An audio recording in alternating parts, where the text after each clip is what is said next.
রামিসা হত্যাকাণ্ড নিয়ে আমি কয়েকটা কথা বলতে চাই। ফার্স্ট অফ অল, আমি খুবই বিধ্বস্ত অ্যান্ড অলসো আশাহত মানবতার প্রতি, যে এই ধরনের একটা ঘটনা কিভাবে হয়। যে কথাটা আমি বলবো সেটা হচ্ছে এই যে আপনারা যারা আমাদের মতো মানুষকে, আমরা যারা একটু কোট অ্যান্ড কোট ফেমিনিন, আমরা একটু ডান্স করি, আমাদের নিয়ে একটু হাসাহাসি করেন যে we are not man enough, আমাদের দেখতে ম্যানদের মতো লাগে না ট্রেডিশনাল, অনেক তো হাসাহাসি করেন, সবসময় হাসাহাসি করেন। কিন্তু আপনারা তখন হাসাহাসি করেন না কেন যখন আপনাদের মতো মানুষরা, স্পেশালি পুরুষরা, এরকম বাচ্চাদেরকে রেপ করে? তখন হাসাহাসি করেন না কেন? এই যে ছবিটা দেখেন, কার মতো লাগতেছে? আমাদের মতো লাগতেছে নাকি আপনাদের মতো লাগতেছে? তখন আপনাদের ওই কি বলে পুরুষত্বের অহংকার মানে কই যায়?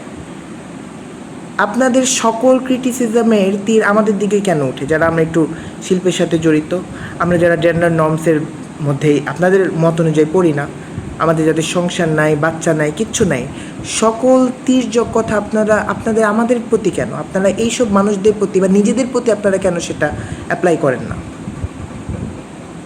এই যে মাদ্রাসায় দেওয়া বাচ্চারা রেপ হয়, কারা করে? আমরা করি নাকি আপনাদের মতো কোট অ্যান্ড কোট মানুষ তারা করে? পুরুষ মানুষ বলতে আপনার পুরুষ যারা আছেন তারা করে।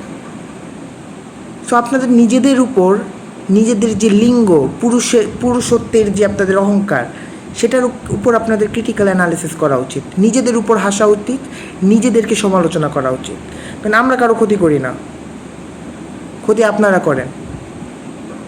তো লজ্জা তো আপনাদের নিজেদের উপর থাকা উচিত। অ্যান্ড অলসো আমি একটা কথা বলতে চাই যে নিজের বাচ্চাদের এত বিশ্বাস করে কাউকে হাতে দিবেন না, কারণ আমাদের সমাজটা এতই জঘন্য হয়ে গেছে যে যে কিছু করে, মানে যে কোনো কিছু করে ফেলতে পারে। খুবই দুঃখিত, মানে মর্মাহত। আমি জানি না বাংলাদেশের অবস্থা কবে চেঞ্জ হবে।